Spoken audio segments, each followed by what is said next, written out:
पिता परमेश्वर शाम पिता परमेश्वर ਸਾਡੇ ਲੇਖਾਂ ਵਿੱਚ ਲਿਖੀ ਪਿਤਾ परमेश्वर ਤਾਂ ਕਿ ਪ੍ਰਭੂ ਯਿਸੂ ਮਸੀਹ ਅਸੀਂ ਇਸ ਜਗ੍ਹਾ ਦੇ ਵਿੱਚ ਪ੍ਰਭੂ ਜੀ ਲੁਧਿਆਣੇ ਵਿੱਚ ਪਿਤਾ परमेश्वर ਪ੍ਰਭੂ ਯਿਸੂ ਮਸੀਹ ਜਵਾਨਨਗਰ ਕੈਂਪ ਦੇ ਵਿੱਚ ਪ੍ਰਭੂ ਜੀ ਭਾਈ ਰਿਸ਼ੀ ਦੇ ਘਰ ਵਿੱਚ ਇਕੱਠੇ ਹੋਏ ਪਿਤਾ परमेश्वर ਧੰਨਵਾਦ और पिता परमेश्वर प्रभु यीशु मसीह सब तो पहला प्रभु जी इस घर की सुख सलामती मंग रहे हैं हालेलुया और पिता परमेश्वर इस घर की तरक्की मंग रहे हैं पिता परमेश्वर और पिता परमेश्वर प्रभु जी इस घर तेरे नाम दे नाल ब्लेस करदे हैं हालेलुया और पिता परमेश्वर प्रभु यीशु मसीह इस घर दे विचों सारी शैतानी शक्ति नूं प्रभु जी तेरे नाम दे नाल डांट ते हुक्म दिंदे हैं कि इस परिवार चो इस घर चो दूर हो जाए आमीन पिता परमेश्वर जिथे तो उतरना हुंदा है प्रभु जी वो जगह साफ चाहिए है हालेलुया और पिता परमेश्वर ਅਸੀਂ ਆਪਣੇ ਮਨਾਂ ਨੂੰ ਵੀ ਸਾਫ਼ ਕਰਦੇ ਹਾਂ आमीन समा वचन दा है प्रभु जी और वचन तू खुद पवित्र परमेश्वर है प्रभु और पिता परमेश्वर ਅਸੀਂ ਆਪਣੇ ਮਨਾਂ ਨੂੰ शुद्ध करते हैं साफ करते हैं आत्मिक ਕੰਨਾਂ ਨੂੰ ਖੋਲਦੇ ਹਾਂ प्रभु जी ਹੁਣ जो भी पिता परमेश्वर प्रभु यीशु मसीह तू ਸਾਨੂੰ ਮੰਨਾ ਦੇਣਾ ਜਾ ਰਿਹਾ ਹੈ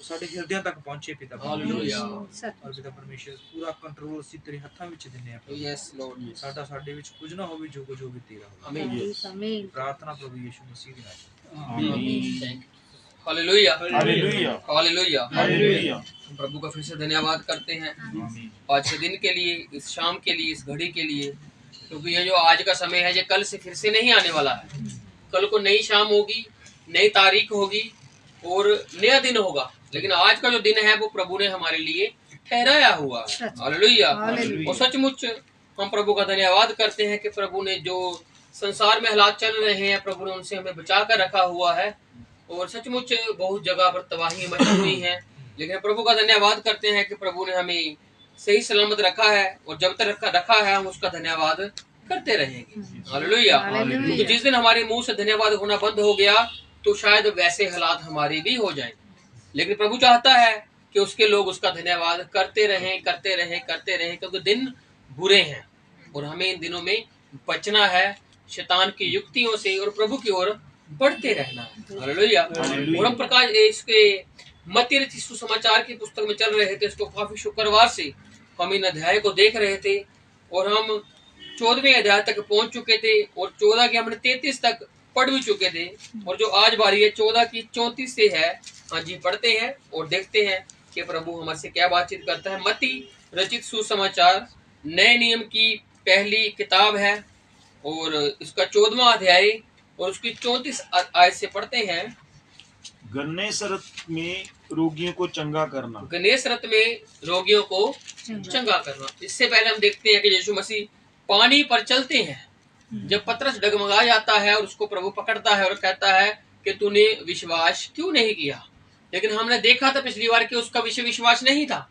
उसका विषय घर के मुद्दे थे जिसकी वजह से वो बेचैन था लेकिन जब प्रभु ने उसको गले लगाया तो उसके बाद उसके गिले शिकवे बहुत ज्यादा कम हो गए क्योंकि प्रभु जिसको गले लगाता है उसकी सभी चीजों को दूर कर देता है परेशानियों को दूर कर देता है हालेलुया इसलिए अब वहां से निकल कर प्रभु आगे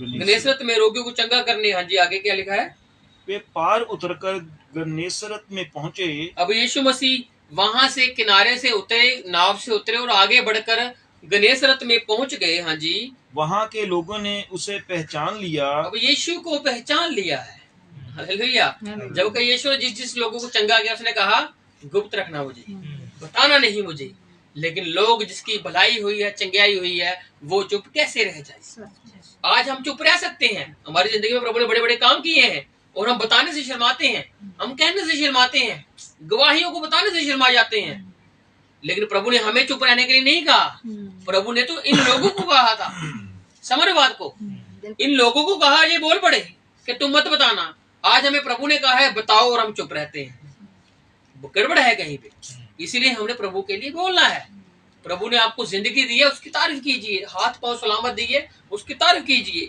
अभी ये लोग वहां से निकल आए क्योंकि इन्होंने यीशु मसीह को पहचान लिया कैसे पहचान लिया उसके फेस से उसकी पास जो समर्थ चलती थी हालेलुया आज आपके साथ एक समर्थ चलनी जरूरी है कि आपको लोग पहचाने कि आप मसीही लोग हो परमेश्वर के लोग हो अगर आप दूसरों की तरफ वही काम कर रहे हो कहने का मतलब वही गाली गलौच है वही नफरतें हैं वही वैर विरोध है तो लोग आपको नहीं पहचान पाएंगे कहीं ना कहीं वो आप में यीशु मसीह को ढूंढ ही नहीं सकते यीशु मसीह को आप पर दिखने के लिए आपके स्वभाव का बदलना जरूरी है।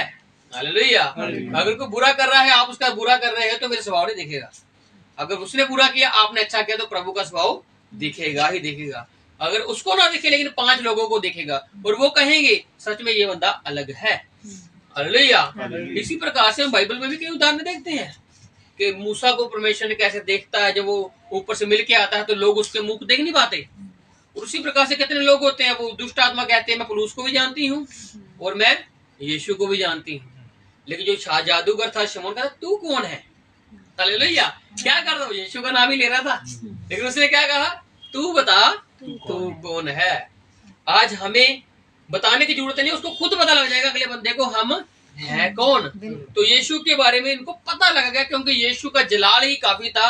और वो जहां जहां जाते थे उनके स्वभाव से ही वो किसी को देखते हुए दास हो जाते थे, तरस खाते थे, बहुत कुछ करते थे परमेश्वर प्रभु यीशु मसीह। और इस जगह पर लोगों ने पहचान लिया कि ये वही परमेश्वर है और वही महान परमेश्वर है। आज आगे इसकी चर्चा देखते हैं। और आसपास के सारे देश में समाचार भेजा। गणेश रथ के सभी देशों के आसपास के लोगों, बस्तियों, गांव, नगरों में ये समाचार पहुंच चुका। जिन लोगों ने देखा उन्हें आगे बता दिया, जिन लोगों ने आगे बता दिया।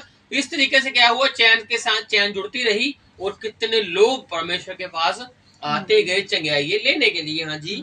और सब बीमारों को उसके पास लाए। अब कौन आया इसके पास? प्रभु के पास सब बीमार आए हैं।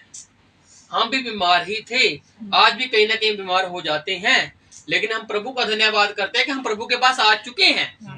हालेलुया। किसी को तो कोई लेके आया है, कोई खुद आया है, और जितने भी आए हैं हम सब मिलके क्या है, प्रभु के लिए बीमार थे और प्रभु ने शुक्र हमें चंगा कर दिया हुआ है। हालेलुया। इसलिए अब वो बीमारों को लेकर प्रभु के पास आए और उससे विनती करने लगे, और प्रभु से विनती करने लगे कि वह उन्हें अपने वस्त्र के आंचल ही को छूने दे। अब क्या कह रहे हैं विनती?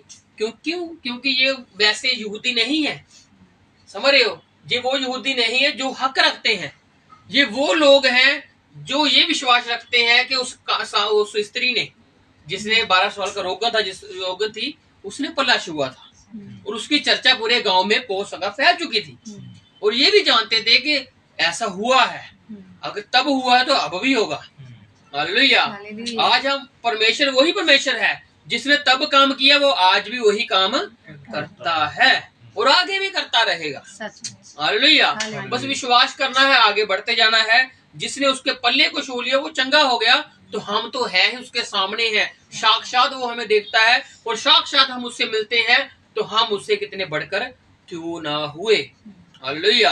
इसलिए उसके प्रेजेंस को, उसकी हजूरी को ऐसे मत जानिए। प्रभु कहता है जहां 2 या 3 लोग हैं मैं आऊंगा, तो वो आता है। और जिससे मिलके जाना होता है वो मिलके चला भी जाता है। इसलिए अपने आप को तैयार रखा कीजिए कि प्रभु आएगा और मैंने उससे मिलना ही मिलना है। कैसे मिलेगा वो? इस वचन के द्वारा मिलेगा। अपने इस जो शब्दों उसने कहे हैं इसके द्वारा वो मिलता है। हालेलुया। इसलिए शब्दों को ध्यान से सुना कीजिए, गीतों को ध्यान से सुना कीजिए और गाया कीजिए, क्योंकि प्रभु इन चीजों से ही आपसे बात करता है। हालेलुया। तो क्या हुआ कि वो आए, उन्होंने विनती की प्रभु से कि प्रभु हमें पल्ले को छूने दे। जबकि उस औरत ने विनती नहीं की, वो आई, पल्ला छुआ और प्रभु ने कहा मुझ में से समर्थ निकली है। उसने ना विनती की ना कुछ किया, लेकिन ये विनती कर रहे हैं कि मुझे पल्ले को छूने दो। प्रभु मना कर सकता है? नहीं कर सकता। उसने 5000 लोगों के ऊपर तरस खा लिया था, उसने उस कोड़ी के ऊपर तरस खा लिया था जिसको कुछ देखना नहीं चाहता था, उसने गले से लगाया उसको। हालेलुया। इसलिए जिसको लोग तिरस्कार करते हैं प्रभु उससे ही प्रेम करता है, जिससे लोग नफरत करते हैं प्रभु उससे ही प्रेम करता है। आपका स्वभाव ही आपको प्रभु की ओर खींच कर लेके जाएगा, आपकी नम्रता ही प्रभु की ओर आपको खींच कर लेकर जाएगी। इसलिए नम्र बनिए, दीन बनिए, क्योंकि प्रभु का राज्य आप में बसता है। हालेलुया। तो इसलिए प्रभु को उन्होंने कहा प्रभु हमें पल्ले को छूने दे। हाँ जी। और जितनों ने उसे छुआ वे चंगे हो गए। हालेलुया। अब यहाँ पर छू लिया है, चंगे हो गए हैं। कहने को था प्रभु ने कहा आओ और छू लो। हालेलुया। किसी को उसने मना नहीं किया।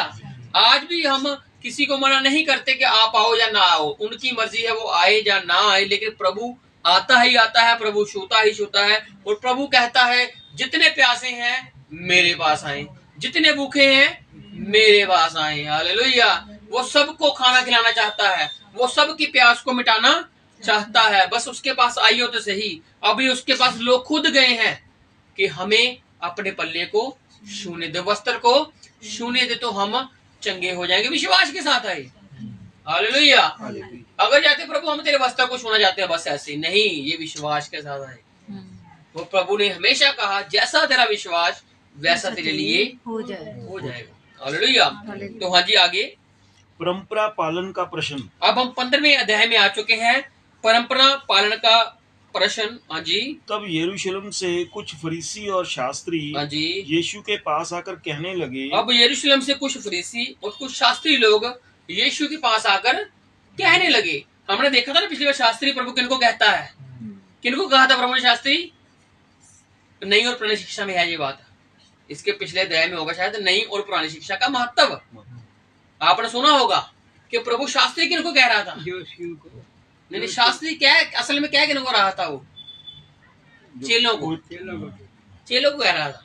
जब पढ़ोगे आपको मालूम होगा नई और पुरानी शिक्षा का महत्व।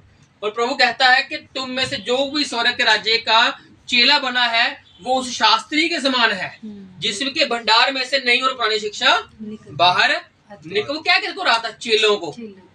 वो जो शास्त्री थे उनको क्या कह रहा था? ये पखंडी है। वो कह रहा ये खमीर मिले हुए, इनके खमीर से दूर रहना। किनको? शास्त्रियों को। लेकिन जो चेले थे प्रभु कह रहा तुम शास्त्री हो। हालेलुया। आज हम भी जो है परमेश्वर के राज्य की क्या है?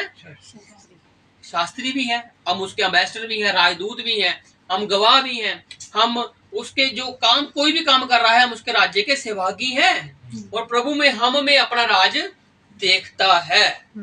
हम अपने आप में कुछ देखे ना देखे, लेकिन प्रभु अपना राज्य देखता है। अब यहाँ पर वही शास्त्री आ गए और वही फरीसी आ गए। क्या करने के लिए? परंपरा पालन का प्रश्न करने के लिए, क्योंकि वो परंपरा को ज्यादा मानते थे। मानना और उस पर चलना अलग बात है। अब देखना प्रभु इनसे क्या आर्गुमेंट करता है, प्रभु इनसे क्या बातचीत करता है और क्या कहते हैं। यरूशलेम से कुछ फरीसी और कुछ शास्त्री यीशु के पास आकर कहने लगे, तेरे चेले पूर्वजों की परंपराओं को क्यों टालते हैं? किनकी परंपरा? पूर्वजों की, बड़े वडेरों की कह लो, जहाँ हमारे बाप दादों की कह लो। जो पूरी पहले से परंपरा नहीं, बिल्कुल पुरानी। इनके कुछ बाप दादाओं की परीक्षा ऐसी है। जैसे हम भी कहते हैं ना कि कुछ नियम है ना, जब हम घर पे आए तो नहाना है, उसके बाद खाना खाना है, ऐसे है ना। ये हमने खुद ही बनाई हुई चीज है कि हम ऐसा रहेंगे, थोड़े रहते हैं ना। ये आगे जाकर जब हमारे बच्चे देखेंगे तो वो कहते थे हमारे पिताजी जहाँ माता करते थे ऐसे, तो वो धीरे धीरे क्या बन गई? एक परंपरा, एक रीत बन गई। अब यहाँ पर भी एक रीत बनी हुई है इनकी कि जो चांदी और सोने के बर्तन है उनको तो धोना है। वो मरकस में लिखा हुआ है कि ये आते थे, अपने हाथ पांव धोते थे, उसके बाद नहाते भी थे और ये बर्तनों को भी धोते थे। ये इनकी एक परंपरा बनी हुई थी, पूर्वजों के पीछे चलती थी। और वो मरकुस में लिखा हुआ है, मरकुस 7 में लिखा हुआ है। और यहाँ पर क्या हुआ? कहता कि पूर्वजों की परंपरा को ये क्यों टालते हैं? हाँ जी, कि बिना हाथ धोए रोटी खाते हैं। अब देखना बात क्या है और उस बात की आगे बात क्या है और उसका प्रभु मतलब कहाँ से आता है जाके। हालेलुया। प्रभु के पास हर चीज का उत्तर है। हालेलुया। और वचनों में ही है। अब देखना प्रभु इनको कैसे बातें कहेगा और बातों की बातों में क्या कहता जाएगा। देखा ना, हमने क्या देखा था कि पुरानी और नई शिक्षा का महत्व है, लेकिन हम भूल गए ना हम। क्यों? क्योंकि ये हमारा दिमाग ही ऐसा है। हम जब वचन में बैठते हैं, हम सुनते हैं, उसके बाद निकलते हैं तो निकल जाता है वचन, कुछ बातें रह जाती याद। और कारण क्या है कि ये ऐसी होता ही रहता है। अब आगे जाते हैं ना, प्रभु इसलिए कहता था सुनो और समझो। वो सुनते तो थे लेकिन समझते नहीं थे। आगे जाकर पढ़ना आप कि वचन कहता है कि सुनो भी और समझो भी। अब इनका प्रश्न क्या है कि प्रभु हाथ नहीं धोते वो और पूर्वजों की परंपराओं को टाल देते हैं। हाँ जी। उसने उनको उत्तर दिया, अब प्रभु ने उत्तर दिया, तुम भी अपनी परंपराओं के कारण क्यों परमेश्वर की आज्ञा टालते हो? हालेलुया। प्रभु ने क्या कहा आगे? उन्होंने क्या कहा? पूर्वजों की। अब प्रभु ने कहा तुम अपनी ही परंपराओं को, समझ बात को। ये जो परंपराएं हैं इंसानों की परंपराएं हैं। ये जो लोगों ने अपने मिथ्या बनाए हैं लोगों के ही हैं। प्रभु की आज्ञा अलग है। बिल्कुल। प्रभु की आज्ञा प्रेम रखो। और ये परंपरा मानते हैं, इंसानों से प्रेम ही नहीं रखते। समझ रहे हो? आज ये बात है ना, हम कहते हैं प्रेम रखें लेकिन इंसानों से प्रेम ही नहीं है। आज्ञा क्या है और हम कर क्या रहे हैं, ये बात है। और इसी प्रकार से क्या हुआ कि उसने उत्तर दिया कि तुम भी अपनी परंपराओं, समझ रहे हो, तुम इंसानों की परंपराओं को तो मान रहे हो बहुत अच्छे तरीके से, लेकिन प्रभु की आज्ञा कहाँ रही, प्रभु के नियम कहाँ रहे? अपनी परंपरा तो तुम थोप रहे हो लोगों के ऊपर, अपनी चीजें पूर्वजों की चीजें तो ला रहे हो, लेकिन मेरी आज्ञा कहाँ है? हालेलुया। आगे जाकर देखें ना प्रभु की आज्ञा असल में है क्या। हाँ जी, क्योंकि परमेश्वर ने कहा है हाँ जी, अपने पिता और अपनी माता का आदर करना, हाँ जी। और जो कोई पिता या माता को बुरा कहे वह मार डाला जाए। आज्ञा क्या है? प्रभु उनकी ही बात को ले रहा है जो करते थे। बाकी बातों में सब श्रेष्ठ होंगे, वो बाकी बातों में अच्छे होंगे, लेकिन इस आज्ञा में वो चूक रहे थे। इस आज्ञा में लोगों को वो कुछ और ही सिखा रहे थे। लेकिन इस आज्ञा को प्रभु ने महत्व दिया कि जो कि माता और पिता का आदर करता है उसने सब आज्ञाओं को पूरा कर दिया। लेकिन नए नियम में नई आज्ञा यही, अपने माता और पिता का आदर कर, तो तू आयु की तेरी बढ़ेगी। और तूने काफी आज्ञाओं को पूरा कर दिया इसमें, क्योंकि इसी में सारा सारांश है। हालेलुया। तो इसी प्रकार से प्रभु ने कहा क्योंकि परमेश्वर ने क्या कहा कि माता और पिता का आदर करना है, और जो आदर ना करे, कहने मतलब व्यवस्था में लिखा हुआ है, जो आदर ना करे उनको मार डाला जाए।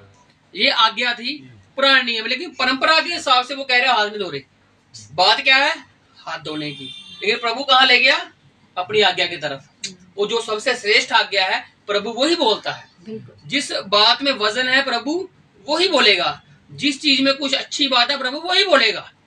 प्रभु ने और आज्ञा नहीं ली, प्रभु ने माता और पिता की आज्ञा ली, क्योंकि इससे ही हमारा जीवन आगे बढ़ता है। हमें दुनिया में लेकर आने वाला कौन है? हमारे माता पिता ही हैं। और अगर हम उनको ही बुरा कहें तो फिर प्रभु कहता है तुमको तो मार डालना चाहिए।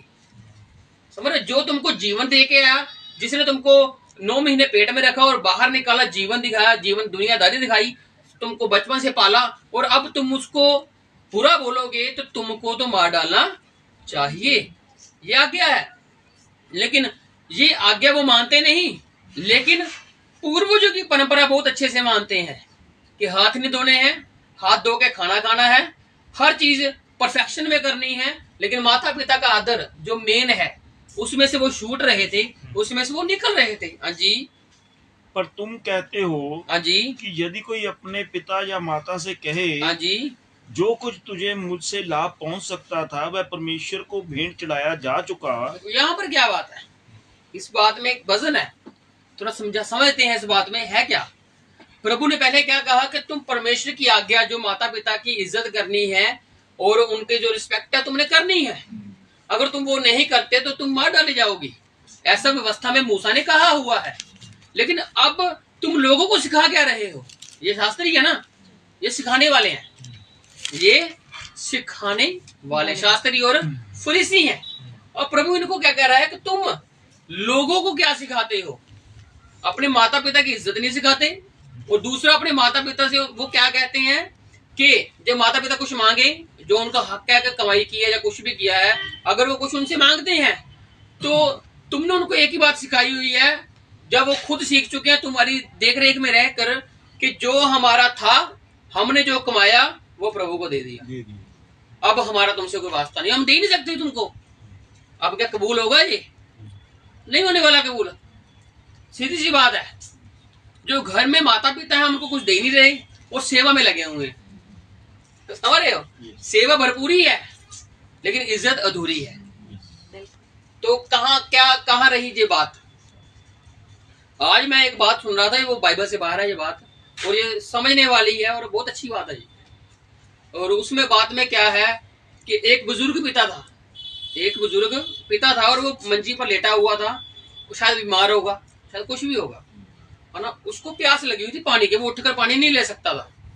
उसका बेटा उसके पास से गुजरा और उससे पिता ने अपने बेटे से कहा, बेटा मुझे पानी का गिलास दे दे, पानी का गिलास पिला दे, मुझे दे दे।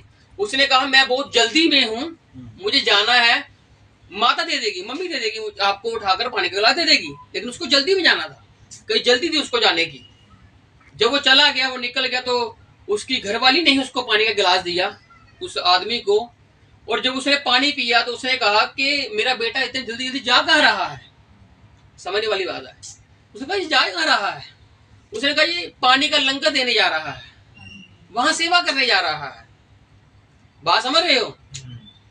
सेवा कर रहा है किसकी? पानी की। लेकिन जो घर में प्यासा है उसको पानी कौन देगा? हालेलुया। इसलिए जो आपके माता पिता प्रभु ने आपके लिए रखे हुए हैं, पहले उनकी सेवा कीजिए, आप फिर प्रभु की सेवा कर सकते हो। प्रभु ने क्या कहा है? जो सेवक बनना चाहता है क्या करे? सबसे पहले वो अपने घर का प्रबंधन अच्छे से करना जानता हो। इसीलिए तो इतने लोगों को संभाल पाएगा ना। अगर घर का प्रबंधन सही तरीके से नहीं होगा तो फिर क्या होगा? उथल पुथल हो जाएगी। सेवा तो है, पानी का गिलास तो है, लेकिन उसके साथ जो इज्जत है पीछे वो नहीं है। इसलिए प्रभु ने क्या कहा कि तुम परंपराओं को तो मान रहे हो, हाथ धोने तुमको दिख गए कि हाथ नहीं धोए भाई इन्होंने, लेकिन तुम जो लोगों को सिखा रहे हो कि माता पिता का जो हिस्सा है, बच्चे कह रहे हैं माता पिता को कि हमने प्रभु को भेंट चढ़ा दी, हमने दशमांश दे दिया, अब हमारा जो था हमने दे दिया, अब हमारे पास कुछ नहीं आपको देने के लिए, तो फिर वो भेंट कभी कबूल नहीं होने वाली। इसलिए आप अगर सेवा कर रहे हो तो उसके पहले आप उन लोगों के साथ अच्छे बनिए, अपने परिवार के साथ अच्छे बनिए जो आपको दुनिया में लेकर आए हैं। उसके बाद आपका परिवार है, वाइफ है, बच्चे हैं, सब चीज चलती है ऐसी। लेकिन प्रभु ने क्या कहा? हाथ धोए तुमको दिख गए, पूर्वजों की शिक्षा है, लेकिन मेरी असली शिक्षा तो यही है, माता पिता की इज्जत कर। हालेलुया। तो इसीलिए उसने क्या कहा कि तुम लोगों से कहते हो, लोग कहते हैं अपने माता पिता से कि हमने दशमांश दे दिया है, अब हमारे पास कुछ नहीं है आपको देने के लिए, तो ये कोई अच्छी बात है नहीं। इसलिए हमने सब कुछ सिस्टमैटिक करना है, सही तरीके से करना है। प्रभु का प्रभु को देना है, अपने माता पिता का माता पिता को देना है, अपना जो है सब कुछ अच्छे तरीके से करना है। प्रभु ने भी कहा था ना, केसर का केसर को दो और मेरा मुझे दो। आप प्रभु को तो समय पूरा दे रहे हो, प्रभु के लिए तो सब कुछ सही है, लेकिन पीछे कुछ बात अधूरी है, कुछ बात टूटी हुई है, जिससे प्रभु उनको बता रहा था कि तुम शास्त्री ऐसा कर रहे हो, परंपराएं याद हैं लेकिन आज्ञाएं याद है नहीं। हाँ जी। तो वह अपने पिता का आदर ना करे तो फिर वो क्या होगा? पिता का आदर ही नहीं करेगा। जब पिता की बात ही नहीं सुनी, जब माता की बात ही नहीं सुनी और प्रभु की बात पूरी सुन रहा है, तो प्रभु कहता फिर वो पिता की आज्ञा तो आदर तो कर ही नहीं रहा। इस प्रकार तुमने अपनी परंपरा के कारण परमेश्वर का वचन टाल दिया। किसके कारण? परंपरा क्या है? दशमांश देना परंपरा है ना। ये दशमांश पर है, प्रभु की शिक्षा ही है, लेकिन इन्होंने इसको इंसानों की शिक्षा बनाकर ही सौंप दिया, परंपरा ही बना दिया, एक रीत ही बना दी। क्योंकि सवाल क्या है? परंपरा पालन का प्रश्न। बात स्टार्ट कहाँ से हुई? हाथ धोने से। और प्रभु ने कहाँ पकड़ लिया उनको? समझ रहे हो? प्रभु से कौन बात कर सकता है? अय्यूब ने करने की कोशिश की और शायद इन्होंने अय्यूब की किताबें पढ़ी थी लेकिन भूल गए। हालेलुया। हम भी जैसे भूल गए कुछ बातें, और ये भी भूल चुके थे, पढ़ते थे भूलते थे, पढ़ते थे भूलते थे। इसीलिए तो हम हर दिन हर रोज प्रभु के भवन में आना चाहते हैं। क्यों? क्योंकि बातें याद रहे। हम कहते हैं ना, क्या जाने की जरूरत है, संडे जाने की क्या जरूरत है, वचन है बहुत दिल में है, पढ़ते हैं, ठीक है, लेकिन आने की इसलिए जरूरत है, हम भूल जाते हैं। अगर भूलोगे नहीं तो प्रभु ने कभी रखना ही नहीं था। आओ, भूलते हैं हम, और इंसानी सोच है हमारी। आगे जाकर अब जब धीरे धीरे बातें पढ़ेंगे हम, तो वो भी भूल रहे थे। प्रभु पीछे 5000 लोगों को खिलाकर आया, लेकिन जब 4000 लोगों को फिर से खिलाने की बारी आई तो चेले फिर से भूल गए कि वहां पर 5000 लोगों के साथ क्या हुआ था। इस बात को समझना। आप कह सकते हो बड़ा काम हुआ था, वो याद रखेंगे, लेकिन वो भूल गए। उन्होंने फिर से कहा, प्रभु इतने लोगों को कैसे खिलाएं? वो भूल गए कि 5000 लोग भी खा के आए, अब ये भी खाएंगे। हालेलुया।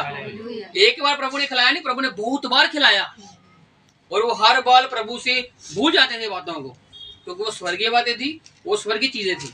आज हमें स्वर्गीय चीजों को भूलना नहीं, याद रखना है, क्योंकि ये हमारा धन है, और जहां हमारा धन होगा वहां हमारा मन भी होगा। इसलिए हमें अपना धन कहाँ इकट्ठा करना है? स्वर्ग में। और स्वर्ग का सबसे बड़ा जो धन है वो समय है, जो प्रभु को आपने देना है। जितना समय दोगे वो आपका काउंटेबल काउंट हो जा रहा है, वो दिल से देना है। हालेलुया। दिल से देते हम दशमांश, दिल से। इसलिए टाइम भी दिल से देना है, और दिल से दोगे तो प्रभु दिल के साथ कनेक्ट करता है, और कोई रास्ता नहीं कनेक्ट होने का, प्रभु दिल से कनेक्ट करता है। क्योंकि उसने कहा, दिल के दरवाजे पर खड़ा मैं खटखटा रहा हूँ, खोलो, मैं आऊंगा, भोजन करूंगा, बैठूंगा, बातचीत करूंगा और तुमको तसल्ली देकर जाऊंगा। हालेलुया। तो इस प्रकार से प्रभु ने कहा कि तुम परंपराओं के करके क्या कर रहे हो, आज्ञाओं को टाल रहे हो। हाँ जी, हे कपटियों। अब प्रभु उनको क्या कह रहा है, कपटी। कौन है ये? शास्त्री। कौन है ये? फरीसी। पीछे पढ़ते हैं तो प्रभु चेलों को फरीसी बना दिया। हालेलुया। हम क्या थे? नॉर्मल इंसान। लेकिन जब प्रभु ने हमें चुना तो हम नॉर्मल नहीं रहे। प्रभु ने हमें आम से खास कर दिया। उसने कहा जितने ने मुझे कबूल किया वो मेरी संतान बन चुके हैं। हालेलुया। आप घबराइए मत, आप परमेश्वर की संतान है। You are a child of God. प्रभु की आप संतान हो, इसमें कोई शक नहीं है, क्योंकि प्रभु ने यूहन्ना 1:12 में कह दिया हुआ है, रिटन में है हमारे पास। और हमें भूलना वो नहीं, याद होना चाहिए आपको ये बात, आपके दिल में लिखी होनी चाहिए बात कि आप परमेश्वर के पुत्र और पुत्रियां हो। हालेलुया। प्रभु ने दिया हुआ है आपको। इस चीजों को याद रखिए, क्योंकि ये चीजें आपको आगे बढ़ने में मदद सहायता करने वाली हैं। बाकी चीजें आपको बढ़ने नहीं देंगी, परंपराएं नहीं बढ़ने देंगी, एक दूसरे के प्रति नफरत नहीं बढ़ने देंगी। लेकिन प्रभु की आज्ञा जो है क्या है कि मैंने तुमको चुन लिया हुआ है, अब तुम मेरे राज्य के वारिस बन चुके हुए हो, जी हमें आगे बढ़ाएंगे। हालेलुया। इंसानों की परंपराएं नहीं बढ़ाने वाली, प्रभु की आज्ञाएं बढ़ाने वाली है। उसी प्रकार से प्रभु का तुम कपटी हो। हाँ जी, हे कपटियों। हाँ जी, यशायाह ने तुम्हारे विषय में यह भविष्यवाणी ठीक ही की है। और प्रभु उनको क्या कह रहा है? यशायाह ने तुम्हारे बारे में पहले ही कह दिया हुआ है। क्या कह दिया हुआ है? ये लोग होंठ से तो मेरा आदर करते हैं, पर उनका मन मुझसे दूर रहता है। लेकिन दिल कहाँ है? दूर है। होंठ है, क्या है? होंठ भी है, प्रेजेंट भी है, सब कुछ है, लेकिन दिल कहाँ है? दूर लगा हुआ है। इसलिए दाऊद कहता है कि तू अपने संपूर्ण दिल से यहोवा के सम्मुख बैठ और उसे अपने जीवन का मूल स्रोत जान। हालेलुया। इसलिए भजन संहिता कान में भी लिखा हुआ है कि मैं यहोवा के छाए हुए स्थान में बैठा रहूंगा। हालेलुया। उसकी जो आगे आशीषें हैं वो आगे हैं, लेकिन पहली बात यही है कि आगे आप बैठोगे तभी आशीषें हैं। अगर आप दिल से बैठोगे तभी आशीषें हैं। ऊपर ऊपर से नहीं, होठों से नहीं, आंखों से नहीं, बल्कि पूरे शरीर से प्रभु के सम्मुख हमने हाजिर होना है। ये नहीं कि हम बैठे जहां है, दिल हमारा कहीं और है। प्रभु को दिल हमने पूरा देना है। हालेलुया। प्रभु की जो रिस्पेक्ट है, प्रभु का जो रुतबा है, वो परमेश्वर प्रॉपर है, और हम उसको अधूरा नहीं बना सकते। आधा दिल 25%, 20% नहीं, वो गिनतियों में पड़ता ही नहीं है। गिनतियों में हम पढ़ते हैं, और गिनतियों में परमेश्वर कभी नहीं पढ़ता। प्रभु तो गिनती से भी अलग है। हालेलुया। उसने बेइंतहा मोहब्बत की अपने लोगों से, पूरे संसार से, और बिना कंडीशन से, कोई कंडीशन नहीं लगाई। इसलिए तो उसको महान परमेश्वर कहा जाता है। इसलिए उसको पराक्रमी परमेश्वर का, अद्भुत परमेश्वर कहा जाता है, ब्रह्मांड का राजा कहा जाता है। क्यों? क्योंकि वो है। हालेलुया। आज वो हमारे दरमियान मौजूद है। बस उसके वचनों को सुनिए, जी आप में जीवन उत्पन्न करने वाले हैं। हालेलुया। यशायाह ने कहा ये लोग होठों से तो मेरा आदर करते हैं, लेकिन दिल इनके मुझसे दूर हैं, और ये व्यर्थ मेरी उपासना करते हैं। ये व्यर्थ ही करते हैं। क्यों? क्योंकि माता पिता की इज्जत कर ही नहीं रहे, लेकिन मेरी उपासना कर रहे हैं। तो मैं इनको क्या कहता हूँ? ये व्यर्थ है। ये प्रभु कह रहा है कि पहले क्या करो, वचन में भी लिखा हुआ है कि अगर तेरा कोई भाई या बहन नाराज है, पहले उससे क्षमा प्राप्ति कर, उससे सुलह कर, तो तेरी मुझसे सुलह फिर होगी। हालेलुया। हम प्रभु से तो पूरी सुलह करके बैठे हैं, लेकिन भाई बहनों से नफरतें हैं, जो प्रभु पसंद नहीं करता। प्रभु ने कहा ना, पहले भाई को बना, बहन को बना। किसी के प्रति कोई पाप है तो क्षमा प्राप्ति मांग, और उसके बाद वो चीज मत कर जिससे अगले भाई बहन को ठेस लगी, क्योंकि ठेस नहीं लगनी चाहिए। हम मसीही लोग हैं, और हम में प्रेम की बहुतायत होनी जरूरी है। इसे प्रभु कहा तुम मेरी व्यर्थ ही उपासना करते हो। आदत तुम्हारे लोगों के प्रति है नहीं, इज्जत तुम लोगों की करते नहीं हो। माता पिता की इज्जत तो छोड़ो ही, तुम तो किसी से भी प्यार से बोल के राजी ही नहीं हो। तो तुम्हारी जो उपासना है क्या है? ये व्यर्थ है, ऐसी ही है। इसलिए हमने व्यर्थ उपासना नहीं करनी। ये ना हो कि कल प्रभु ये हमारे लिए कह दे कि यशायाह ने हमारे लिए सही कहा है, लेकिन ये हमारे लिए नहीं कहा क्योंकि हम कपटी नहीं है। अगर कपटी हो तो ये आपके लिए हो सकता है, क्योंकि प्रभु ने कहा ये कपटी है लोग। हालेलुया। क्योंकि ये व्यर्थ ही उपासना कर रहे हैं। हाँ जी, क्योंकि मनुष्यों की विधियों को धर्मोपदेश करके सिखाते हैं। ये क्या कर रहे हैं? मनुष्यों की विधियों, परंपराओं को, विधियों को प्रभु का धर्म उपदेश समझ के सिखा रहे हैं। समझ रहे हो, ये बात है। हाथ धोना कोई प्रभु की ऐसा कोई है नहीं। आगे अगर प्रभु कहते हैं ये तो कुछ है ही नहीं। पिछले हमने मछली और रोटी के विषय में सीखा था, और हमने ये भी कहा था कि मछली खानी नहीं खानी आप पर निर्भर है, मांस खाना नहीं खाना आप पर निर्भर है। ये कोई पक्की आज्ञा नहीं है कि खाना ही नहीं है, ये कोई पक्की आज्ञा भी नहीं कि खाना ही है, ऐसा कुछ है ही नहीं। बस आपका दिल साफ होना चाहिए, और जिस चीज को आप खा रहे हो वो आप सही माइंड से खाने चाहिए आप। अगर उसमें आपके माइंड में ही दो चीजें हैं तो वो आपके लिए फिर चाहे मछली है चाहे रोटी है, फिर आपको वो शुद्ध कर ही देगी। क्यों? क्योंकि आपने सोचकर खाया कि ये मुझे खानी है कि नहीं खानी है। ऐसी कोई वस्तु है ही नहीं जो आपको शुद्ध कर जाए, क्योंकि अभी आगे जाके बात आएगी। ये प्रभु किस चीज पर बात शुरू हुई थी? हाथ धोने के ऊपर। और हाथ धोते कब है? जब कुछ खाना होता है, ऐसे ही ना, हाथ धोते हैं क्यों? खाने के लिए। अब चेलों ने ऐसे हाथ धो लिए, जो विधि थी विधि के मुताबिक नहीं धोया।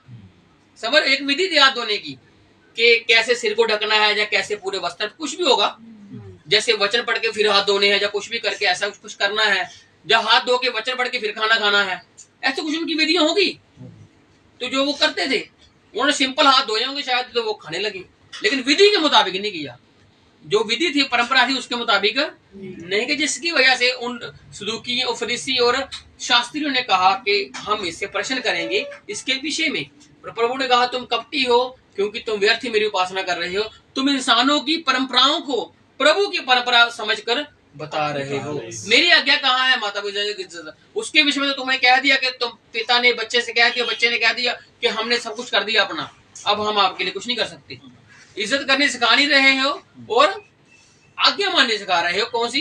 इंसानों वाली। तो प्रभु कहता है कि तुम ऐसे ही करते जाओ, फिर तुमको मैंने अपनी ही अभिलाषाओं पर छोड़ दिया हुआ है। एक दिन आएगा, एक न्याय आएगा जब मैं कहूंगा कि मैं तुमको जानता ही नहीं हूँ। हाँ जी, आगे।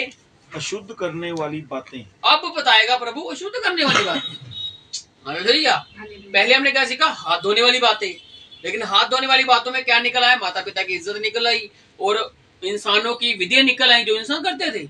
अब प्रभु बता रहा है लोगों को, चेलों को, किसके विषय में? अशुद्ध करने वाली बातें।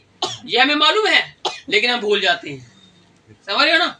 हमें मालूम है शुद्ध क्या करती हैं, हमें मालूम है सब कुछ क्या होता है, लेकिन भूल जाते हैं। इसीलिए तो प्रभु ने लिखाया हुआ है कि इसको पढ़ते रहो, इसकी चर्चा करते रहो, इसकी बातों की वर्णन करते रहो। हाँ जी, शुद्ध करने वाली बातें। तब उसने लोगों को अपने पास बुलाकर उनसे कहा, हाँ जी, सुनो और समझो। सुनो और समझो। सुनना भी है और समझना भी है। अगर सुन लिया तो समझना भी है। ऐसे समय नहीं आने वाला, सुनोगे तो समझोगे। अगर सुनकर ऐसी हवा में निकाल दिया तो फिर समझ नहीं आने वाला। इसलिए कई बार हम सुनते तो हैं लेकिन समझते नहीं है। कुछ बातें हम जो हमें अच्छी लगती हैं वो ले लेते हैं, लेकिन जो वचन में ही बातें हैं वो हम छोड़ देते हैं और बाद में कहते हैं भूल गए हम। लेकिन भूल क्यों जाते हैं? हम समझते नहीं, हम समझ गए नहीं। से प्रभु कहता सुनो भी और समझो भी कि अशुद्ध करता क्या है। समझ रहे हो? एक तो इंसानों की विधि क्या थी? हाथ धो, खाना खाओ, तुम शुद्ध हो। अब प्रभु कहता है मैं तुमको बताता हूं कि हाथ कैसे धोने हैं और खाना कैसे खाना है और शुद्ध तुमको करेगा क्या। उन्होंने क्या कहा कि प्रभु हाथ नहीं धोए तो ये अशुद्ध हो गए। वो लोग चेले तेरे अशुद्ध होंगे क्योंकि हाथ धोकर इन्होंने विधि का पालन नहीं किया। लेकिन प्रभु अब कहता है कि सुन भी लो और समझ भी लो। जो मुंह में जाता है मनुष्य को अशुद्ध नहीं करता, हाँ जी, पर जो मुंह से निकलता है वही मनुष्य को अशुद्ध करता है। सुन लिया आपने? सुन लिया ना आपने? अब समझना भी है। समझ रहे हो? इस बात को पढ़ाई बहुत बार है, सुने बहुत बार है, लेकिन समझने में कहीं हम गलती कर जाते हैं। सुन तो लेते हैं बहुत बार लेकिन समझ तक नहीं पहुंच पाते हम लोग। इसलिए प्रभु कहता सुनो और समझो कि मुंह में जो जा रहा है क्या है? वो खाना है। मुंह में जो हम खा रहे हैं, कुछ भी खा रहे हैं, पी रहे हैं, वो क्या है? खाना पीना है। और क्या क्या होगा? वो उसको वो क्या नहीं करता? इंसान को अशुद्ध नहीं करता है जो जा रहा है। अब एक बात और है जो निकल रही है, और शुद्ध तो असल में वो करती है। अब वो आगे प्रभु बताएगा भी। मेरी बात में यकीन मत करना, वचनों पे यकीन करना कि प्रभु ने कहा सुनो और समझो। अब हमने सुना है, अब हम समझेंगे। हाँ जी। तब चेलों ने आकर उससे कहा, हाँ जी, क्या तू जानता है कि फरीसियों ने यह वचन सुनकर ठोकर खाई? कौन सा वचन? हाँ जी, कौन सा वचन ठोकर खाई इन्होंने, फरीसियों ने? जो सभी वचन जो ऊपर से चले हैं 15 से, हाँ जी, हाँ जी। कि प्रभु ने जब वो यशाया वाली बात की ना, तब ठेस पहुंच गई उनको कि उपासना कर रहे हैं, ये हमको कह रहा है, समझ रहे हो, ये हमको बता रहा है यशाया की नोट लेकर, यशाया की बात लेकर वो लिखा है। तो प्रभु ने बोला उनको कि तुम्हारे पर यही बात फिट बैठती है, और उनको ठोकर लगी। इस बात से भी ठोकर लगी होगी कि जो खाते हैं वो शुद्ध करते ही नहीं है, क्योंकि वो तो मान के बैठे हैं कि हाथ धोएंगे खाएंगे तभी हम शुद्ध है। अब प्रभु कहते हैं शुद्ध तुम है, और शुद्ध तुम हो, कैसे हो? जो खा रहे हो उसमें तो शुद्धता वाली बात ही नहीं है। उसमें सिर्फ एक बात है, तुमने अंदर खा लिया, ना कुछ बोला, बस खाया। खाने का मतलब अलग है कि तुम क्या खा रहे हो, बिना सोचे समझे खा रहे हो। क्योंकि मांस, पुलूस भी कहता है कि मांस खाने वाला अगर दूसरे साग पात वाले के सामने खाएगा तो दूसरे को ठोकर लग सकती है। अगर उसको बुरा लगता है तो उसके सामने मत खाओ। अगर उसने आपको बोला है मेरे सामने मत खाओ तो मत खाओ। अगर उसको चिढ़ाने के लिए खा रहे हो तो ये भी गलत बात है, समझ ना। कई बार चिढ़ाते हैं, देख देख हम खा रहे हैं, देख देख हम कर रहे हैं, वो क्या तो चिढ़ाते हैं। और प्रभु का वचन क्या कहता है, अगर वो नहीं खाता तो उसके सामने हट जा। तेरा विश्वास अलग है और उसका विश्वास अलग है। वो खाने पे विश्वास करता, तू नहीं खाने पे विश्वास करता, लेकिन तुम हो तो मसीह की एक ही थे। और 5,000 लोगों में जिसने मछली खाई, जिसने रोटी खाई, वो सभी बैठे हुए थे, किसी को चिढ़ाया नहीं होगा, और सब लोगों ने खाया। जो रोटी वाला रोटी खाई, मांस वाले ने मांस खाया।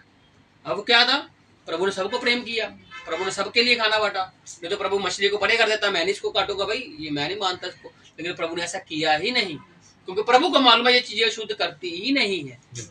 इसलिए कहा सुनो और समझो। हाँ जी। उसने उत्तर दिया, तब चेलों ने भी कहा कि ठोकर खाई है प्रभु तेरी बातों से। हाँ जी।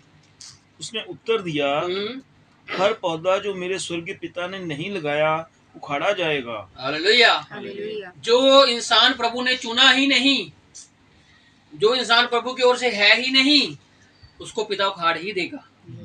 आज कल या परसों, जब कितने दिन में उखड़ जाएगा, समझ रहे हो ना। इसलिए आप अपना काम करते जाइए, प्रभु में बढ़ते जाइए, प्रभु की आज्ञा पालन करते जाइए। आप अपने रास्ते पर चलते रहिए जो यहोवा ने आपको दिया हुआ है।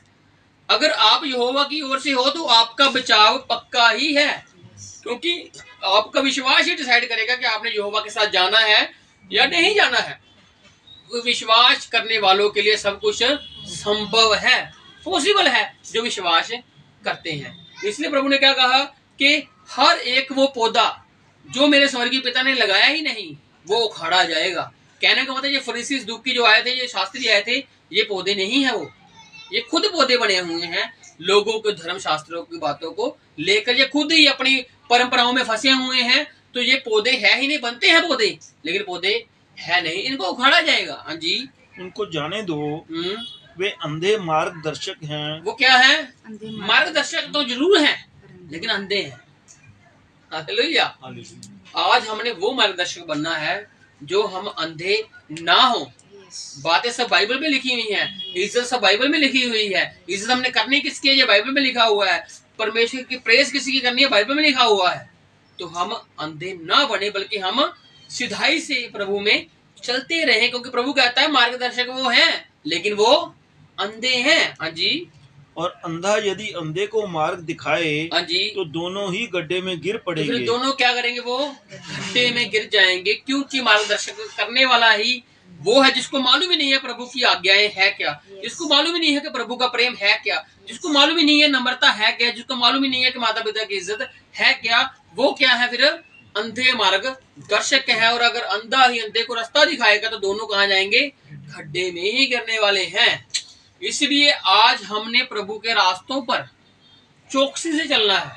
Hallelujah, hallelujah. क्योंकि हम सब एक हैं, हमें कोई बड़ा छोटा है नहीं। अगर बड़ा छोटा आपके माइंड में चल रहा है तो निकाल दीजिए। प्रभु ने हमको एक कर दिया हुआ है। वचन कहता है कि जिसने प्रभु की एक प्याले में से पी लिया, एक रोटी में से खा लिया, वो एक है। हम अलग अलग नहीं हो सकते। शरीर हमारे अलग है, माइंड हमारे अलग है, नौकरी हमारी अलग हो सकती है, परिवार हमारे अलग हो सकते हैं, लेकिन हम जो मसीह यीशु में हैं, हम सब एक देह हैं, क्योंकि हम एक प्रभु, एक विश्वास और एक बपतिस्मे पर विश्वास करते हैं, जो कि इफिसियों में लिखा हुआ है। हालेलुया। एक ही विश्वास है, एक ही प्रभु है और एक ही बपतिस्मा है। हालेलुया। ये शिक्षाएं हैं प्रभु की, और हमने प्रभु के रास्तों पर ऐसे ही चलते रहना है। प्रभु कहता है, बात क्या चल रही थी? हाथ धोने के ऊपर। बात कहाँ पहुंच गई? माता पिता की इज्जत के ऊपर। बात कहाँ पहुंच गई? उनको कपड़े कहने के ऊपर। अब बात कहाँ पहुंच गई कि मैं तुमको बताता हूँ कि शुद्ध करने वाली बातें हैं क्या। लेकिन चेलों ने कहा कि वो ठोकर खाकर चले गए। तो प्रभु ने कहा, जाने दो, फिर जिन्होंने जाना है वो चले ही जाएंगे। हालेलुया। चर्च में हर आने वाला इंसान ये नहीं बचेगा, वो जाएंगे भी, ठोकरे खा कर जाएंगे। वो कहेंगे आप ये नहीं करते, आप वो नहीं करते, आप ऐसे हो, आप वैसे हो। कैसे? इंसानों को देखकर। लेकिन हमने इंसानों को देखना ही नहीं है। हमने किसको देखना है? परम प्रधान परमेश्वर प्रभु यीशु मसीह को देखना है। जब आप उसको देखोगे तो आप कभी ठोकर नहीं खाने वाले, क्योंकि वो तो ठोकरों से निकालने वाला परमेश्वर है। हालेलुया। इसलिए जब चर्च में आते तो प्रभु को देखा कीजिए, प्रभु की बातों को सुना कीजिए, प्रभु की आराधना को किया कीजिए, क्योंकि आराधना में ही छुटकारा है, आराधना में ही जीवन है, प्रभु के वचनों में ही जिंदगी है। हालेलुया। इसलिए प्रभु ने कहा, सुनो और समझो। ये हर एक वचन पर लागू है, सुनो और समझो। अब क्या कहता है वो चेले कि उन्होंने ठोकर खाई और वो चले गए। प्रभु ने कहा कि जाने दो, क्योंकि वो अंधे मार्गदर्शक है, अंधा अंधे को रास्ता दिखाएगा, दोनों खड्डे में जाएंगे। ये सुनकर पतरस ने उससे कहा, अब पतरस जिसको प्रभु ने पानी से हाथ निकाला, हालेलुया, अब पतरस सब बातों में आगे होगा। हालेलुया। क्यों? क्योंकि इसने प्रभु को गले लगाकर उसका एहसास देख लिया हुआ था। हालेलुया। चेले डरते थे, प्रभु से कुछ पूछने से भी डरते थे, और इसने तो क्या किया? गले ही लगा लिया। हालेलुया। अगर आपने प्रभु को गले लगा लिया तो आप प्रभु से कोई बात करने से हिचकिचाओगे नहीं। इस बात को समझना, आप हिचकिचाने वाले नहीं हो, क्योंकि आप प्रभु से सीधा गले मिल गए। आज हमने प्रभु से डरना नहीं है, वो डरने वाला परमेश्वर थोड़ी है, डराने वाला थोड़ी है, वो तो लोगों से मोहब्बत करने वाला परमेश्वर है। हालेलुया। इसलिए वो तो कहता है कि जिसने मुझे चख लिया, प्रभु कहते चखो तो सही मुझे।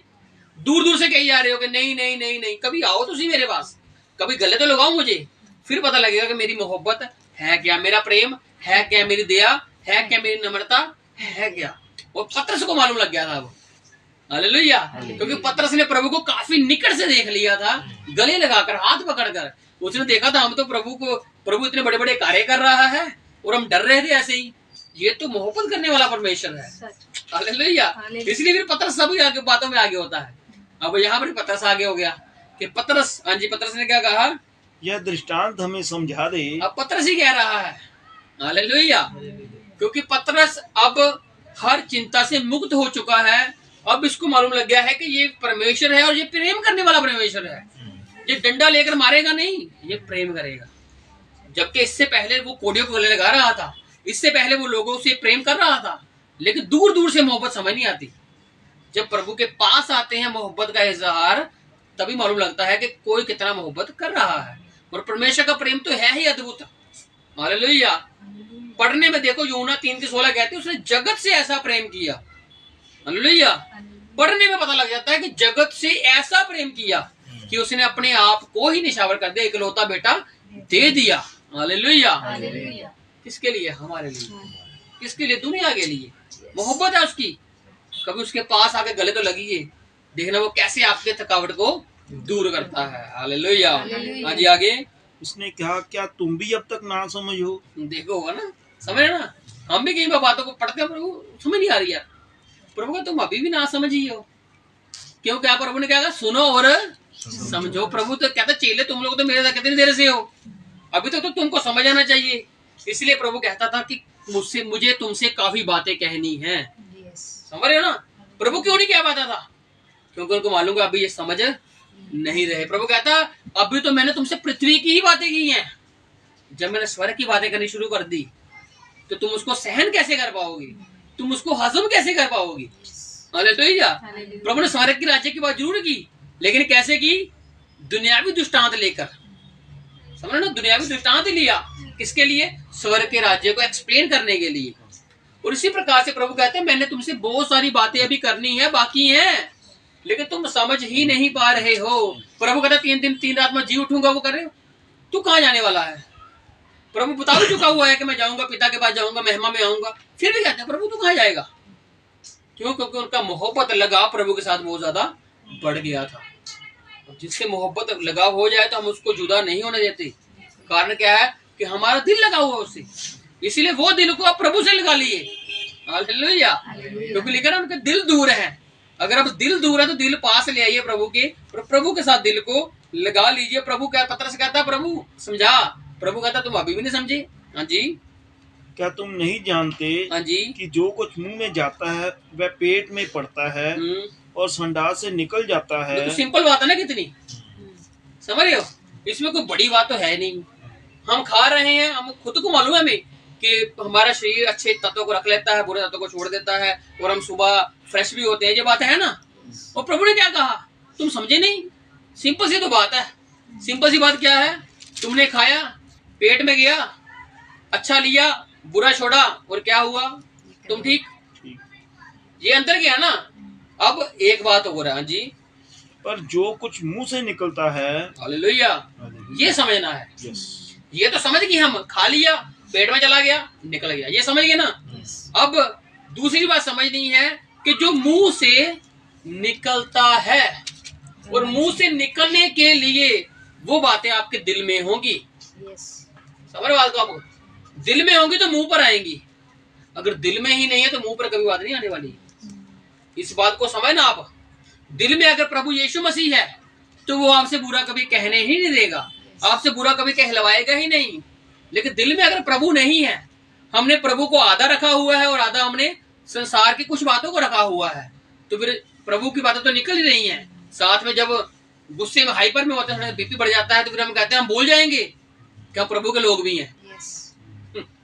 समझ बात को। कई लोग होते हैं ना, मैं भूल जाऊंगा, मैं पादरी नहीं हूं। काफी लोग कहते हैं, क्यों? क्योंकि उनमें अभी भी कहीं ना कहीं आधा कुछ छिपा हुआ है जो उनको बताता है कि मैं अभी भी कुछ हूं, लेकिन हम अभी भी कुछ है ही नहीं। हालेलुया। अगर हम अभी भी कुछ होते तो हम प्रभु के लोग ना होते।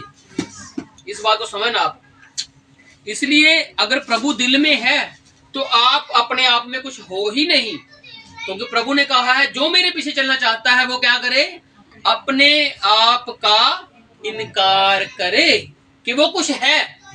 अगर आप समझते हो आप कुछ हो तो आपको बात बात पर ठेस लगेगी। समझ रहे हो ना। अगर आप सोचोगे मैं यार कुछ हूं तो आपको बात बात छोटी छोटी बात पर ना ठेस लग जाएगी।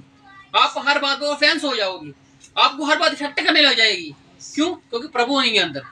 लेकिन जब प्रभु अंदर है तो आप तो मर चुके हो, अब प्रभु आप में जीवित रह रहा है। अगर वो जीवित रह रहा है तो वो आपके मुंह से गाली निकलने देगा, वो आपके मुंह से बुरी बातें नहीं निकलने देगा, वो आपके मुंह से नफरतें नहीं निकलने देगा। क्यों? क्योंकि प्रभु अंदर है। क्योंकि जब हम नफरत निकालते हैं, बुराई निकालते हैं, तो कहीं ना कहीं हमने प्रभु को तो रखा है, साथ में किसी और को भी रख लिया हुआ है, जो हमें ये बातें करने के लिए प्रोत्साहित करता है कि बोल, गुस्सा आ गया है तुझे बोल, बुरा लग गया है तुझे बोल। ऐसे कैसे तू सुन लेगा किसी की बात? क्योंकि हम नहीं सुन सकते, लेकिन जब प्रभु हमारे अंदर होगा तो हम सब सुनेंगे। हालेलुया। हम अच्छे लिसनर बन जाएंगे, हम सुनने लग जाएंगे, क्योंकि प्रभु ने बहुत सारी बातों को सुना जो उसके विरोध में बातें उठ रही थी।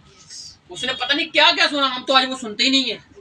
हमें कोई नजायज औलाद बुलाता है नहीं ना बुलाता, लेकिन प्रभु को बुलाते थे कि ये तो नजायज औलाद है। आज तक बुलाते हैं लोग। कितने लोग कहते हैं ना उसका तो पिता ही नहीं है, कहते हैं ना। और आज तक उसको जो आज तक परमेश्वर अभी है नहीं दुनिया में, वो एक आत्मा के रूप में दुनिया में चल रहा है, लोगों के बीच में चल रहा है। अब वो लोग उसको अभी भी नहीं जीने दे रहे, लेकिन वो लोगों में आज भी जीवित रह रहा है, क्योंकि उसको फर्क ही नहीं पड़ता। हालेलुया। वो आज लोगों में है क्यों? क्योंकि उसको फर्क ही नहीं पड़ता, किसी बात से फर्क ही नहीं पड़ता। किसी ने उसके बारे में क्या बोला, किसी ने उसके बारे में क्या सोचा, उससे कोई फर्क नहीं पड़ता। आज तक उसको नहीं फर्क पड़ता, तो हमें भी फर्क नहीं पड़ना चाहिए, क्योंकि प्रभु हमारे अंदर है।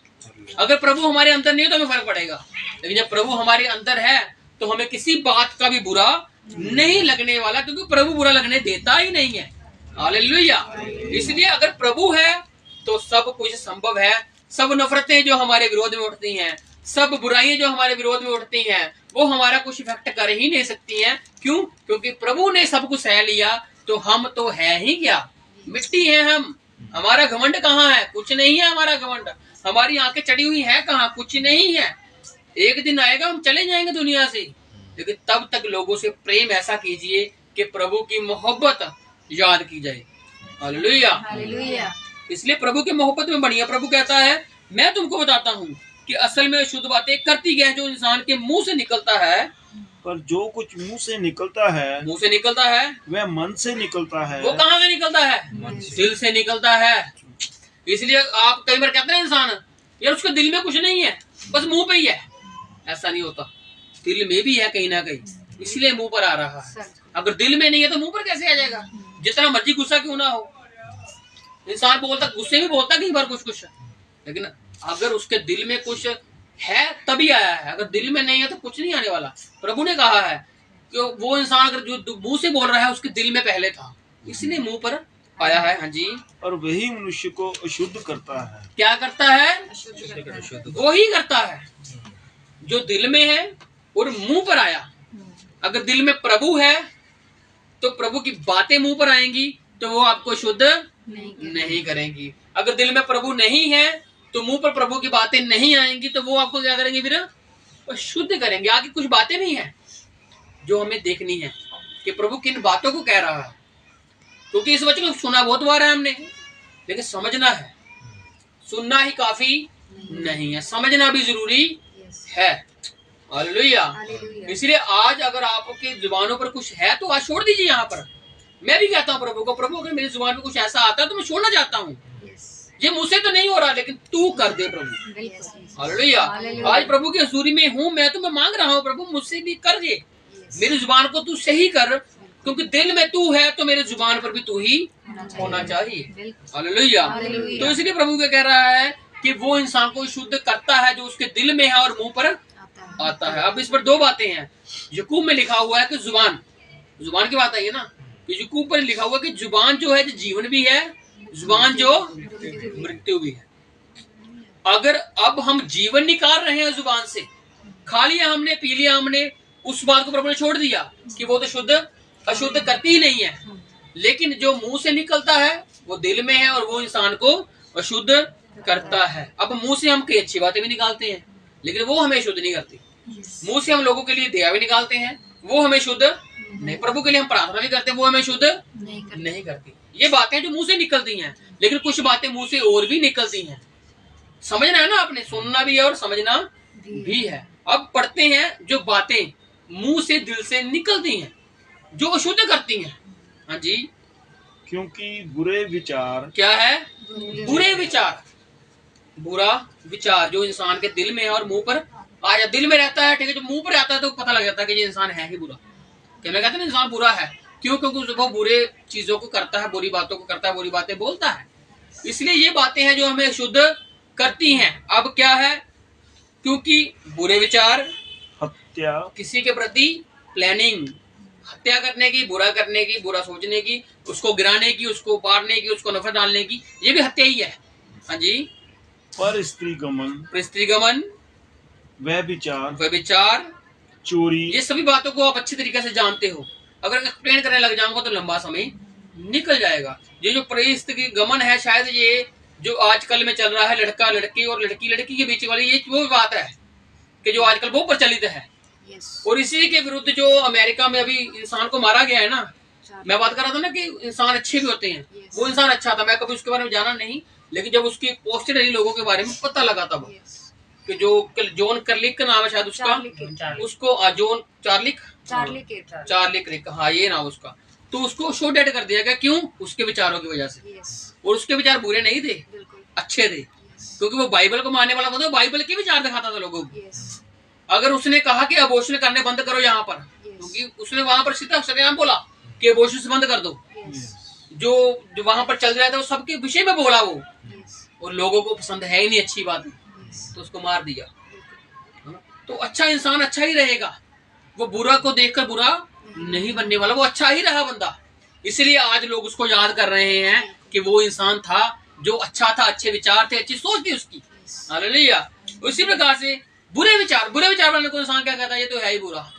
उसके साथ भी रहेंगे, उसके साथ सब कुछ करेंगे, लेकिन वो बुरा भी कहते रहेंगे उसको, है ना। इसलिए स्त्री गमन, हत्या, व्यभिचार, चोरी, झूठी गवाही। देखो ये मुंह से तो नहीं निकलती ना, लेकिन ये विचार है जो इंसान के दिल में आते हैं, कि मैं ऐसा करूं, मैं मार दूं किसी को, मैं हत्या कर दूं, मैं ये चीजें करूं, मैं विचार, ये बातें जो लिखी हुई हैं ये हैं जो हमें क्या करती हैं, अशुद्ध करती हैं। मुंह में खाया जो खाया वो शुद्ध तो कर ही नहीं रहा। और शुद्ध प्रभु क्या कर रहा है, बुरे विचार, हत्या, पराई स्त्री गमन, व्यभिचार, चोरी, हाँ जी, झूठी गवाही, किसी के खिलाफ झूठी शिक्षा, क्या करें, साक्षी देनी, झूठी गवाही बोलनी, और निंदा मन ही से निकलती है। निंदा भी, ये सब बातें कहाँ से निकलती हैं, दिल से, मन से निकलती हैं। और प्रभु कहता है ये हैं जो इंसान को अशुद्ध करती हैं। हाँ जी, ये ही हैं जो मनुष्य को अशुद्ध करती हैं। ये ही हैं, इसके अलावा आप जो सुनते हैं वो नहीं, ये ही है, क्योंकि इसमें सब कुछ आ गया। प्रभु ने एक बनाकर लिस्ट दे दी कि इसी में है सब, और इसी में क्या है, अशुद्ध करने वाली आपको बातें हैं जो आपको शुद्ध कर देंगी। हाँ जी, परंतु हाथ बिना धोए भोजन करना मनुष्य को शुद्ध नहीं करता। प्रभु अब आखिर में आया उस बात पर, हालेलुया। अब प्रभु को ये बात समझाने के लिए 15 चैप्टर से लेकर आखिरी 20 आयत तक ये बात समझाने के लिए प्रभु को देखो कितनी जद्दोजहद करनी पड़ी, क्योंकि लोगों को ज्यादा सुनना पसंद है। एक बात में बोलेंगे कि यार बुरा मत करो, वो नहीं समझ आएगा। अब प्रभु पूरा लेख बता रहा है कि असल में मैं चाहता क्या हूँ, तुम करते क्या हो, ये बातें हैं क्या, बातें कुछ हैं, ये करते कुछ हो, ये प्रभु बता रहा है। और आखिरी 20वीं आयत में जाके प्रभु ने कहा है कि बिना हाथ धोए जो इंसान खाना खाता है वो तो शुद्ध करता ही नहीं है। तुम अभी तक हाथ धोने में ही लगे हुए हो, माता पिता की इज्जत कौन करने वाला है, समझ रहे हो। प्रभु कहाँ ले गया और हम कहाँ फंसे हुए हैं। आज अभी तक हम छोटी छोटी बातों में फंसे हुए हैं। दुनिया कहाँ से कहाँ पहुंच गई, वर्ल्ड कितना बड़ा है, संसार कितना बड़ा है। आज हम लुधियाना के यहाँ पर एरिया में रहकर ही एक दूसरे से उलझे हुए हैं, फंसे हुए हैं, हमारे तार जुड़ते ही नहीं है आपस में, हम दोस्त लोगों से प्रेम कर ही नहीं सकते हैं, नफरत इतनी भरी उड़ी है, एक दूसरे के प्रति देखना नहीं पसंद करते, ये बातें है ना। लेकिन दुनिया कितनी बड़ी है भाई। प्रभु ने संसार से प्रेम किया है। अगर आप प्रभु की इज्जत नहीं करोगे, आप अपने माता पिता की इज्जत नहीं करोगे, आप भाई बहनों की इज्जत नहीं करोगे, तो प्रभु निकल जाएगा आगे, और जिसको मिलके जाना है प्रभु उसको मिलकर जाएगा ही जाएगा। हालेलुया। इसीलिए अगर हम प्रभु के वचन में आए हैं, भवन में आए हैं, तो हमें प्रभु की आज्ञाओं में बने रहना है। जो प्रभु की इज्जत है उसको देनी, जो माता पिता की इज्जत है वो देनी, जो भाई बहनों की इज्जत है वो देनी है। क्योंकि वचन हमें यही सिखाता है कि हम प्रभु के पास आए और प्रभु हमारे उतना ही पास आएगा। हालेलुया। क्योंकि हमने सिर्फ मांगने ही नहीं आना प्रभु से, प्रभु को देने भी आना है। क्या देना है, अपना दिल देना है। हालेलुया। जो आज हम संसार की चीजों को देकर बैठे हैं, आज हमने उसको छोड़कर प्रभु के पास अपने दिल को लेकर, वो भी नहीं थोड़ा सा नहीं, संपूर्ण दिल लेके आना है। हालेलुया। क्योंकि प्रभु संपूर्णता वाला परमेश्वर है। और प्रभु को इतनी सी बात समझाने के लिए कितना बड़ा उनको बताना पड़ा कि हाथ धोए बिना रोटी खाओगे तो शुद्ध नहीं करेगा आपको, और शुद्ध जो करेंगे मैंने बता दिया। अब इसलिए सुनो है, आपने समझा है, और इस चीज पर गौर भी करना कि निंदा, बुराइयां, चीजें, नफरतें हमने छोड़नी है। क्योंकि दिल में प्रभु है, और दिल में प्रभु है तो हमें किसी चीज से फर्क नहीं पड़ना चाहिए। क्योंकि जिंदगी बहुत छोटी है, इसको प्रभु में आनंद करते करते गुजारिए। नफरतों का क्या है, नफरतें लंबी लंबी चलेंगी, लेकिन प्रेम बहुतायत से बहुत बढ़ता जाएगा। और वचन कहता है प्रेम अनेकों पापों को ढांप देता है। हालेलुया। इसलिए प्रेम में बने रहिए, प्रभु में बने रहिए, और प्रभु के करीब आइए। क्योंकि प्रभु चाहता है कि मेरे करीब आओ तो मैं तुम्हारे करीब आऊंगा, तुम मुझ में बड़े रहोगे तो मैं तुम में बना रहूंगा। इसलिए आज हम इस 15 की 20 को यहीं तक रोकते हैं, और 21 से हम अगले शुक्रवार को देखेंगे अगर प्रभु ने चाहा तो। आइए आंखों को बंद करके प्रभु का धन्यवाद करते हैं, उसकी महिमा करते हैं। आंखों को बंद रखिए और उसकी प्रेजेंस को महसूस कीजिए, उसकी हजूरी में बनिए। क्योंकि जो उसका वचन है वो हमें हजूरी बताता है उसकी, और आज हमें उसके पास जाने की जरूरत है, और उसको पास बुलाने की जरूरत है। क्योंकि बहुत दूर रह लिया हमने, आज हमें प्रभु के निकट जाने की जरूरत है। इसीलिए उस मिलाने वाले से हमने कहना है, पाक रूह यीशु के करीब ले जा तू, पाक रूह करीब ले जा तू, पाक रूह यीशु के करीब ले जा तू, पाक रूह यीशु के करीब ले जा तू, ईमान में बड़ा जीना सिखा, ईमान में बड़ा जीना सिखा, सच्चाई की राहों पे तू चलना सिखा, सच्चाई की राहों पे तू चलना सिखा,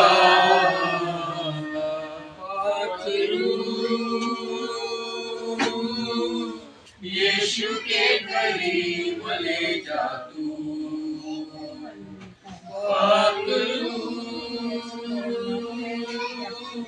यीशु के करीब ले जा तू, यीशु ही सहारा मेरा, यीशु ही कफारा मेरा, यीशु ही सहारा मेरा, यीशु ही कफारा मेरा, यीशु ही सहारा मेरा, यीशु ही कफारा मेरा, यीशु ही सहारा मेरा, यीशु ही कफारा मेरा, सबको बचाने वाला, बाप से मिलाने वाला, सबसे बचाने वाला, बाप से मिलाने वाला, बाप से मिलाने वाला, पाक रूह यीशु के करीब ले जा तू, पाक रूह यीशु के करीब ले जा तू, यीशु के करीब ले जा तू, यीशु के करीब ले जा तू, हालेलुया हालेलुया हालेलुया हालेलुया। तो अपनी आंखों को बंद ही रखेंगे और स्वर्गीय प्रार्थना भाई जगजीत के साथ मिलकर करते हैं। ऐ हमारे पिता, ए हमारे पिता, तू जो स्वर्ग में है, तू जो स्वर्ग में है, तेरा नाम पवित्र माना जाए, तेरा नाम पवित्र माना जाए, तेरा राज्य आए, तेरा राज्य आए, तेरी इच्छा जैसे स्वर्ग में पूरी होती है, तेरी इच्छा जैसे स्वर्ग में पूरी होती है, वैसे पृथ्वी पर भी हो, वैसे पृथ्वी पर भी हो। हमारे दिन भर की रोटी आज हमें दे, हमारे दिन भर की रोटी आज हमें दे, और जिस प्रकार हमने अपने अपराधियों को क्षमा किया, जिस प्रकार हमने अपने अपराधियों को क्षमा किया, तू भी हमारे अपराधों को क्षमा कर, तू भी हमारे अपराधों को क्षमा कर, हमें परीक्षा में ना ला, हमें परीक्षा में न ला, परंतु बुराई से बचा, परंतु बुराई से बचा, क्योंकि राज्य, क्योंकि राज्य, पराक्रम पराक्रम और महिमा और महिमा सदा तेरे हैं, सदा तेरे ही है। आमीन। आमीन। बंद गया लास्ट कलमा भाई, अर्थ से पढ़ते हैं। ਹੁਣ ਸਾਡੇ ਪਿਤਾ ਪਰਮੇਸ਼ਰ ਪ੍ਰਭੂ ਯਿਸੂ ਮਸੀਹ ਦਾ ਪਿਆਰ ਤੇ ਉਸ ਦਾ ਸੰਗਤ ਵਾਲਾ ਹੱਥ ਹੁਣ ਤੋਂ ਲੈ ਕੇ ਹਮੇਸ਼ਾ ਤੱਕ ਸਾਡੇ ਸਾਰਿਆਂ ਉੱਤੇ ਬਣਿਆ ਰਹੇ। आमीन। तो हमारा बंद के समय खत्म होता है, सभी भाई बहन को मिल सकते हैं।